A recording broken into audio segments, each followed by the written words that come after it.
ටික දවසකින් වගාවට ආවේ පොඩ වටපිටාව වලට පෙන්වන්න හිතුණා. ඇත්තරම ලස්සන පරිසරයක්. කුඹුරු වැට දැන් පටන් ගන්න තියෙනවා.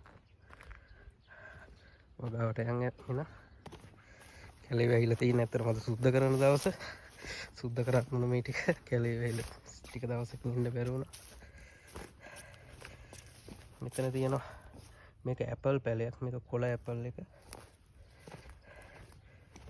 මෙතන තියෙනවා රතු ඇපල් එක. මේක පැලයක් හදලා තියෙනවා. මෙතන පේනවනම් කැලේ වැහිලා තියෙන මේක පැෂන් පැලයක් මේ හදලා තියෙන්නේ. මෙතනත් මේ ටික මඤ්ඤොක්ක හදලා තියෙන්නේ. මඤ්ඤොක්ක ඔය කට්ටියට පේනවද දන්නේ නැත්තරම. පැල වේගන එනවා දැන් මඤ්ඤොක්ක ඇත්තරම. පැල වේගන එනවා. මෙතන මේ දෙහි පැලයක් මෙතන. මේකත් දෙහි. මෙතනත් මේ පැලයක් හදලා තියෙනවා. මෙතනත් දෙහි.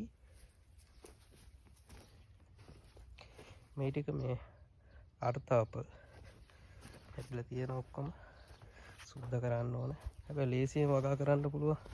අර්ථාපල් කිසි කරදරයක් නැහැ අර්ථාපල් හදන්න. මේකත් මේ දෙහි පැලය. මෙතනත් මේ දෙහි පැලය. මේක මිකම් කියලා කියන ජපාන් කට්ටිය දන්නවා. චූටි ඩොඩම්. ඒක හරි පැණි රහයි එක.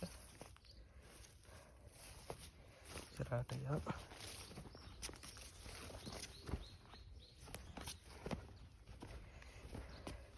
කැලේ වෙලා තියෙන ඇත්තට සුද්ධ කරන්න ඕන මේවා. මාරු දවසට තමයි මේක කරන්නේ. වැඩත් එක්ක බැලන්ස් කරගෙන ඒවත් කරනවා ඉතින්. මේ තවන් දාලා තියෙනවා. දැනට මිරිස්සෝවා මේවා දැන්ට පැලවෙලා නැහැ. ටික ටික පැලවෙගෙන එනවා. තේමයි.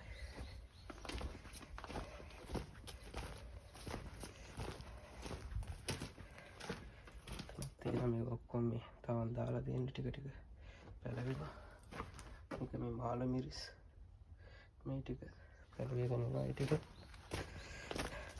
අද දෙයක් පෙන්නන්න හිතුණා. මගේ වගාවට වතුර ගන්න ඇල කිව්වොත් නියති චුට්ටක් පෙන්නන්න හිතුණා. අද සුද්ධ කරගෙන යනවා මේ ටික ඇත්තටම.